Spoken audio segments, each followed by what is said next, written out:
اهلا بكم في الملكي مع مينا. بطل ابطال افريقيا يحصد 3 نقاط مهمين جدا امام نادي سموحه. في ماتشات يا جماعه لازم نكسبها ما نلعبهاش. الزمالك ممكن يكون النهارده ما كانش الطرف الافضل في اللقاء، ولكن المهم بالنسبه لنا هو حصد ال3 نقاط في ظل ظروف صعبه. انت عندك غيابات كتيره من اصابات واستبعادات، بتلعب خارج ارضك مع فريق خلص الدوري السنه اللي فاتت السادس الدوري، السنه دي فاز اول ماتش بفارق هدفين على نادي حرس الحدود. عنده مدرب ممتاز بصراحه، وعنده مجموعه ممتازه جدا من اللاعبين. انتصار مهم جدا لنادي الزمالك، بنقول الف مبروك. ان شاء الله القادم افضل، في ان شاء الله تحسن في الاداء لما كمان المصابين والمستبعدين يدخلوا في اجواء اللعب مره ثانيه. ان شاء الله الامور هتبقى افضل من حيث الاداء، ويبقى ان شاء الله مكسب اداء ونتيجه. النهارده هنتكلم في 5 نقاط. النقطه الاولى هي تشكيل نادي الزمالك، النقطه الثانيه هنتكلم على مكسب نادي الزمالك من اللقاء، النقطه الثالثه هنتكلم على الهجمات المهمه للفرقتين، والنقطه الرابعه هنتكلم عن التحكيم من وجهه نظري انا الشخصيه. النقطه الخامسه هتكلم على نقطه طريفه حصلت كده في اللقاء، فتابعونا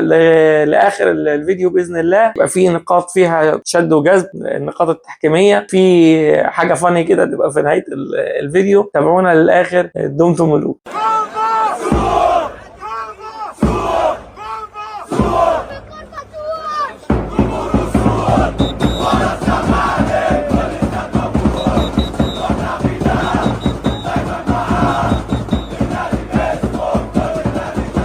بطل ابطال افريقيا ابتدى اللقاء ب 4-2-3-1. عواد في حراسه المرمى، خط الدفاع عمر جابر، المسلوسي، حسام عبد المجيد، بن تايك، في مركز 6 دونجا، في مركز 8 بوكس تو بوكس محمد شحاته، رقم 10 عبد الله السعيد. عبد الله السعيد في الماتش ده لعب رقم 10 صريح. جناح الشمال كان مصطفى شلبي، الجناح اليمين كان شيكابالا وناصر منسي في قلب الهجوم. شيكابالا انا كنت متوقع انه ما يبتديش اللقاء وانه يبتدي مشلاك، واعتقد ان كان ده الافضل انه يحصل. شيكابالا ما كانش ليه اي تاثير في اللقاء، بالعكس كان يعني في عبء دفاعي انه ما كانش بيرجع يغطي النواحي الدفاعيه بشكل قوي. فانا كنت افضل ان هو يبتدي بمشلاك عشان يدي المشلاك كمان الفرصه الكامله. هو ده انسب وقت. هو ممكن يلعب في الجناح اليمين. الجناح اليمين في الطبيعي ان زيزو بيبقى موجود، فلما زيزو ما يبقاش موجود انت المفروض تدي المشلاك وقت لعب اطول، تشوفه على مستوى السرعه هيعرف يجري بسرعه ويرفع كروسات على طول، وهل الكروسات هتبقى متقنه ولا لا. كمان بيوقف لك اللاعب رقم 8 اللي قدامك، وهو المفروض كان محمود صابر، ويوقف لك كمان اللاعب اللي هو بيلعب في مركز الباك الشمال. ما يبقاش فيه اندفاع هجومي بالشكل ده من سموحه، نظرا لان في وجود لاعب سريع على الجناح اليمين كان وقف شويه خطوره بتاعه سموحه. لكن اعتقد ان الدفع بشيكابالا من بدايه اللقاء ما كانش احسن حاجه، وكنت اتمنى كمان انه يتبدل بدري. يعني حتى في التبديل كنت اتمنى ان هو يتبدل في ما بين الشوطين، ما كناش نوصل لل 60 وال 65 دقيقه اللي لعبهم شيكابالا. نروح للنقطه الثانيه وهي مكاسب نادي الزمالك من اللقاء. اول مكسب بالنسبه لي وهو ال3 بونت. ماتش صعب قدام فريق تقيل، سموحه فريق محترم جدا، بيلعب في اسكندريه على ارضه، بيلعب في الظهر الساعه 5. دي بتضايق لعيبه الاهلي والزمالك، هم متعودين يلعبوا دايما الساعه 8. وبالاضافه الى طبعا الاصابات اللي ضربت نادي الزمالك والاستبعادات اللي في الفريق، دي كلها عوامل خلينا نقول الحمد لله ان احنا ما فقدناش نقاط في الماتش بتاع النهارده. نيجي للنقطه الثانيه وهي الجزيري. استبعاد سيف الجزيري في الوقت ده بقرار فني انا حبيته. الموضوع ده من جوزيه جوميز. لازم اي لاعب يعرف انه هو مش فوق الفريق، حتى لو الفريق محتاج ليه كعنصر فعال ولاعب تعتبر اساسي في الفرقه، الا انك انت هتتهاون او هتبين انك غضبان بقى او انك متضايق والشغل اللي ملوش لازمه ده. استبعادك في اللحظه دي احسن بالنسبه لي. رساله واضحه للجزيري انك انت لو ما ركزتش في اللعب وبطلت بشغل القمص، وانك انت متضايق علشان نزلت في التبديل في الماتش اللي فات وما نزلتش اول تبديل، الكلام ده كله بيأثر على تركيز اللاعب وبيأثر على تركيز الفرقه. فاستبعاده في النقطه دي انا بالنسبه لي كانت نقطه مهمه، علشان يا اما يركز معانا في الفتره اللي جايه ويرجع تاني الجزيري اللي بيموت نفسه في اللعب، يا اما هيبقى ان شاء الله من المستبعدين من الفرقه ويشوفوا له اي عقد يتباع بيه ونفضي مركز اجنبي نقدر نستفيد بيه عن طريق جناح او مهاجم قوي بقى، مهاجم ستايل بقى ايمانويل اموناكي بتاع زمان بتاع الزمالك، حد يكون يستاهل انه يلعب في نادي الزمالك ويكون مهاجم قوي. المكسب الثالث بالنسبه لي هو ناصر منسي. ناصر منسي من بدايه السوبر الافريقي وهو اختلف تماما عن الموسم اللي فات، بيتعامل بجديه كبيره، ما بيبخلش على الفرقه باي مجهود، دايما بيروح وبيضغط، ابتدى ياخد اماكن مؤثره جوه منطقه الجزاء. شفنا في السوبر الافريقي جاب جون، في الماتش اللي فات جاب جون وتسبب في ضربه جزاء، في الماتش النهارده جاب جون من ضغط فردي، توقع ان الحارس ممكن يغلط وراح عليه وعمل اقصى مجهود ممكن يعمله، على الرغم ان ما كانش في ضغط كبير من باقي لاعيبه نادي الزمالك، لكن هو راح واستخلص وحط الكره بشكل كويس جدا. طول الوقت اللي لعبه كان بيحاول يبذل المجهود على قد ما يقدر. اعتقد ان هو حط سيف الجزيري في الريسك دلوقتي، يا اما هما الاثنين هينافسوا بعض ويطلعوا لنا اثنين مهاجمين اقوياء، يا اما هيدي كتف قانوني كده لسيف. رابع المكاسب بالنسبه لي وهي التعامل بتاع الزمالك مع الضربه الركنيه اللي بيلعبها نادي سموحه. نادي سموحه بيلعب الضربه الركنيه على القائم القريب وبيحط 3 لعيبه بحيث واحد يلعب الكره واثنين يحجبوا الرؤيه عن حارس المرمى وعن المدافعين. الزمالك درس اللعبه دي بشكل كويس جدا، وواضح في اثناء فتره الاحماء كده ان في وقفه معينه هيوقفها اللعيبه وازاي هيمسكوا كل لاعب بطريقه معينه، والحمد لله الزمالك عمل اللعبه دي بشكل كويس جدا، والضربه الركنيه ما اثرتش على نتيجه اللقاء، والزمالك قدر يعمل عليها بلوك بشكل كويس جدا. النقطه الخامسه في المكاسب بالنسبه لي وهي الضربه الركنيه اللي بيلعبها نادي الزمالك. حاليا نادي الزمالك ابتدى يدخل جمل تكتيكيه في الضربات الركنيه والضربات الثابته، زي ما شفنا الضربه الثابته اللي جا منها الجون الاول في الماتش اللي فات بتاعه ناصر ماهر. الماتش ده كمان الزمالك عمل جملتين في الضربات الركنيه، في جمله اتلعبت على القائم القريب واتلمست بس ما كملتش. النقطه اللي جا منها الجون الثاني وهي الكره اتلعبت على القائم البعيد واتردت كده بالهيد لقلب الملعب عند نقطه الجزاء، ودخل فيها كره مصطفى شلبي وجاب جون ريح الماتش ونهى الماتش بشكل كبير جدا. عشان كده كنا بنقول ان استخدام جمل تكتيكيه في الضربات الثابته او الضربات الركنيه ممكن يخلص ماتشات. يعني الماتش النهارده خلص تماما بعد الكره دي، جون مهم جدا، ومن وجهه نظري هو جون صحيح لان اللاعب اللي كان بعد المسلوسي كان مغطي الكره برجله يعني. فالحمد لله على النقط الايجابيه دي كلها وعلى ال3 نقاط. نروح للنقطه الثالثه وهي الهجمات المؤثره للفرقتين اثناء اللقاء. طبعا نادي الزمالك جات له 3 فرص. الفرصه الاولى وهي الكره بتاعت ناصر منسي، راح ضغط على الجون واستخلص الكره وحط جون فتح بيه اللقاء. الجون الثاني هو اللي خلص اللقاء طبعا، كره مصطفى شلبي دي اكيد كره كان متفق عليها، الكره تتلعب من الضربه الركنيه على القائم البعيد وبعدين تترد تاني في قلب منطقه الجزاء بحيث اي حد يدخل يقابلها تدخل جون. الكره الثالثه وهي الكره اللي جت لحسام اشرف بعد ما نزل في الشوط الثاني، حسام جات له الكره حطها بشماله بشكل كويس،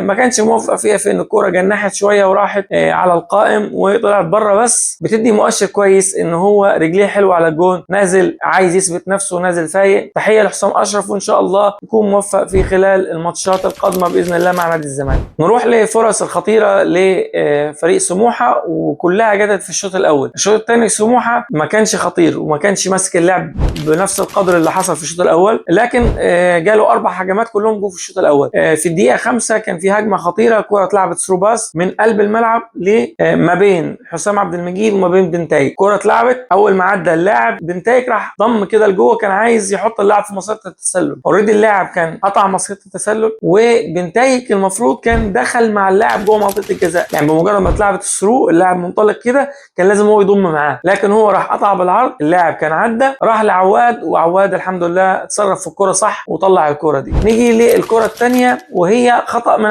عواد خط رد الخطا بتاع الهاني سليمان، بس الكره جت متطرفه اتلعبت من الجناح اليمين لقلب الملعب. انا ما اعرفش ازاي حسام حسن ضيع الكره دي بصراحه، الكره جت له هو بس لما سندها وقفت تحت رجله فما خدتش القوه الكبيره، لو اتسندت وبعدت سنه كان طوح رجله وكان حطها بكره اقوى من كده، لكن الحمد لله ان هو ما اتصرفش فيها بالطريقه دي والكره وقفت تحت رجله. لما لعبها كانت ضعيفه بس كانت برده خطيره لان المسافه قريبه جدا ما بينه وما بين عواد قدر يمسكها بشكل كويس جدا. الفرصه الثالثه كانت في الدقيقه 29، دي الكره اللي احنا اتكلمنا عليها عليها كتير في الفيديو اللي ما قبل المباراه، وقلنا ان حسام حسن بيعتمد على ان الكره بتجيله هو بظهره بيلعب الكره من مره واحده، ما بيلفش وما بيضيعش وقت في ان هو يعمل استعراض او حاجه. الكره بتجيله بيلمسها بشكل كويس، يا اما للجناح سواء اليمين او الشمال، او لو حد من لعيبه خط الوسط زي محمود صابر لما كان بيكمل كان برضو بيلعب له الكره بشكل كويس جدا. الكره دي بمجرد ما جات له راح لمسها كده بحرفنه كبيره، حطها قدام صامويل اللي كان اوريدي اخترق الناحيه الشمال، في وجود برضو بنتايك اللي على مستوى الدفاعي ضعيف جدا جدا جدا مع حسام عبد المجيد. الكره دي كانت لازم تتغطى بشكل كويس، ولكن اللمسه اللي اتلعبت بيها الكره فيها حرفنه كبيره ودقه كبيره، ضربت لعيبه نادي الزمالك، والحمد لله ان اللاعب خدها كده وطلع بيها ضربه ركنيه. الكره الرابعه وهي اخطر كره في اللقاء لسموحه، الكره اللي جاتت لصامويل الجناح اليمين،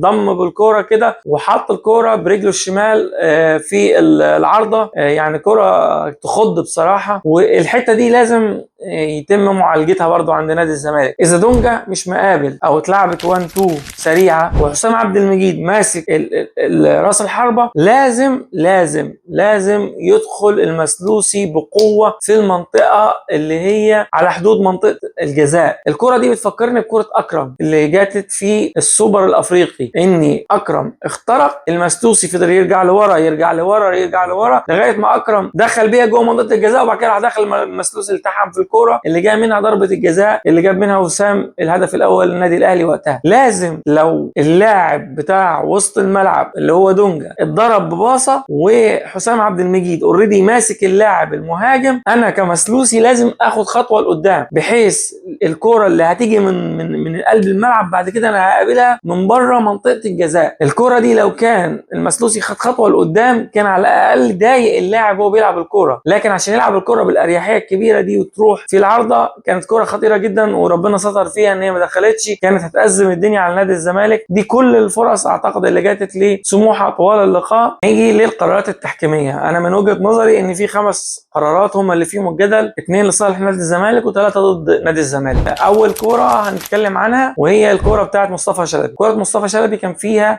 احتماليه لوجود ضربه جزاء. من وجهه نظري انا الشخصيه للامانه الكوره ما فيهاش الاحتكاك اللي يرتقي الى احتساب ضربه جزاء، فانا بالنسبه لي الكوره دي مش ضربه جزاء. الكوره الثانيه وهي في الدقيقه 79 حصل دهس من حسام حسن لرجل احمد فتوح. بالنسبه لي الكوره دي تستوجب الانذار الثاني لحسام حسن، كان لازم يطرد في الدقيقه 79 انذار اصفر، بس ده كان هيبقى الانذار الثاني فكان هينتج عنه طرد حسام حسن. نيجي للثلاث العاب اللي لصالح نادي سموحه. الكوره الاولى وهي الكوره بتاعه عمر جابر اللي جاتت في الشوط الاول، عمر جابر عمل تاكلينج، لاعب سموحه زق الكوره، عمر جابر دخل في رجل اللاعب بتاع سموحه في منطقه المشط واول الكاحل، ده المكان الطبيعي اللي اي لاعب هيعمل عليه تاكلينج هتخبط هنا. فانا من وجهه نظري الكوره دي هي انذار لا ترتقي الى الطرد. امتى بالنسبه لي الكوره دي تبقى طرد؟ لو كان في رفع للقدم، لما اتزحلق رفع رجله ضربه مثلا في ركبته او في القصبه من فوق، هنا هيبقى في اهمال وفي تهور وفي تاكلينج يستوجب الطرد. لكن اي لاعب في الدنيا هيعمل تاكلينج عادي، اللاعب المنافس لو عدى الكوره الخبطه هتبقى في الرجل من تحت، فهي في مكانها الطبيعي لا تستوجب الا الانذار. النقطه الثانيه وهي ضربه الجزاء اللي كان بيتكلم عنها لاعب سموحه في الاحتكاك ما بين لاعب الزمالك ولاعب سموحه في الشوط الثاني. الكوره دي لا ترتقي لضربه الجزاء، عادي الاثنين لعيبه بيلتحموا على كوره ما فيش واحد منهم بيمتلك الاستحواذ عليها، هما الاثنين في ما بينهم شد وجذب كده، لكن كوره لا ترتقي لضربه الجزاء. نيجي للكره اللي هي الاكثر جدلا هتبقى اللي هي الكره بتاعت بنتايج.